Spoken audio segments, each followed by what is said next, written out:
প্রথম টেস্ট ম্যাচে যে লুতুপুতু সাউথ আফ্রিকাকে দেখেছিলাম আমরা, সেই লুতুপুতু সাউথ আফ্রিকা যে আমাদের পেছনে এত বড় একটা বাস রেডি করেছে আমাদেরকেই দেওয়ার জন্য, এটা থেকে আমরা অজ্ঞাত ছিলাম বা এটা সম্পর্কে আমাদের কোনো ধারণা ছিল না। কালকের দিনে যেভাবে মুথুস্বামী এবং মার্কো ইয়ানসেন পার্টনারশিপ করে এবং দুর্ভাগ্যবশত মার্কো ইয়ানসেন যেভাবে প্লেড অন হয়, তাতে করে আমাদের মান ইজ্জত সম্মান যেটুকু ছিল একটু বেঁচে ছিল, নইলে কালকে মার্কো ইয়ানসেন তার সেঞ্চুরি তো পূরণ করতেই, তার সাথে সাথে কিন্তু আমাদের যে টার্গেট ছিল সেটা প্রথম ইনিংসে 500 রান পেরিয়ে যেত। অর্থাৎ আমাদের কোনো কিছু করার ছিল না, প্রথম দিন আমাদের নামে টোটালি ছিলই না। যা হোক করে অনেক কষ্ট করে আমরা উইকেট পেয়েছিলাম। দ্বিতীয় দিনে যেভাবে সাউথ আফ্রিকা শুরু করে আমাদেরকে মারা, বিশেষ করে মুথুস্বামী এবং মার্কো ইয়ানসেন দুজনের পার্টনারশিপ সেই যেন ফেভিকলের আঠা দিয়ে তৈরি হয়েছিল, যা কিসেতেও ছাড়তে যায় না। তো যাই হোক, এরকম একটা সিচুয়েশান আমাদের কী করণীয় ছিল আমরা সেটাই বুঝতে পারিনি। তো এখন যে টোটাল স্কোরে পৌঁছেছে সাউথ আফ্রিকা সেটা হচ্ছে 489, যেখান থেকে কুলদীপ যাদবের 4 উইকেট, রবীন্দ্র জাদেজার 2 উইকেট এবং জাসপ্রীত বুমরা 2 উইকেট নিতে সফল হয়। বাকি বাদ Marco Jansen 93 run out, Muthusamy 109 run করে।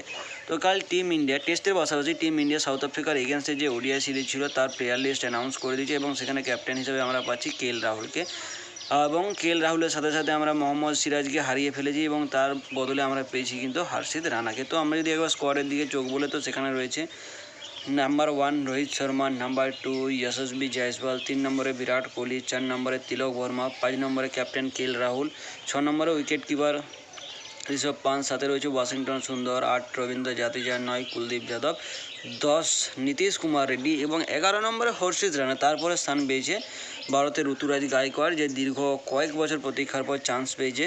13 নম্বরে রয়েছে প্রসিদ্ধ কৃষ্ণা, 14তে রয়েছে আর্শদীপ সিং এবং 15 নম্বরে রয়েছে ধ্রুব জুরেল। তো আর্শদীপ সিংয়ের থেকে বেশি প্রাধান্য দেওয়া হচ্ছে হর্ষিত রানাকে, এবং হর্ষিত রানা সে প্রাধান্যের কতটা যোগ্যতা রাখে বা কতটা যোগ্যতা অর্জন করেছে বা কতটা সে মর্যাদা দিতে পারে সেটা সময়ে বলে দেবে। বাকি যদি টেস্টের কথা বলি, টেস্ট এখন কেএল রাহুল এবং যশস্বী জয়সওয়াল দুজনে ব্যাট করছে এবং 489 রান আজকে টেস্টের 3 নম্বর দিন, অর্থাৎ আজ এবং কালকের মধ্যে, বিশেষ করে আজকের মধ্যে মোটামুটি 350 থেকে 350 রান আমাদেরকে করতেই হবে এবং হাতে উইকেট রেখে মোটামুটি 6 উইকেট রেখে যদি আমরা 350 রান করতে পারি, তবে আমরা এই ম্যাচটা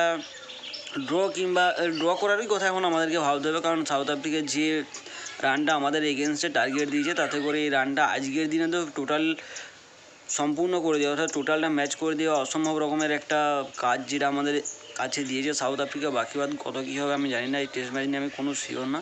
এই টেস্ট ম্যাচ হয়তো আমরা হারতে চলেছি এবং সিরিজটাও হারতে চলেছি। বাকি বাদ যদি ঠাকুর করে আমাদের টপ অর্ডার ব্যাটসম্যানরা কোলাপস না হয়ে যায়, আমাদের টেল এন্ডাররা যদি আমাদের সঙ্গ দেয়, তবে আমরা এই টেস্ট ম্যাচ এবং আমাদের মান রক্ষা করতে পারবো, নইলে গেল সব।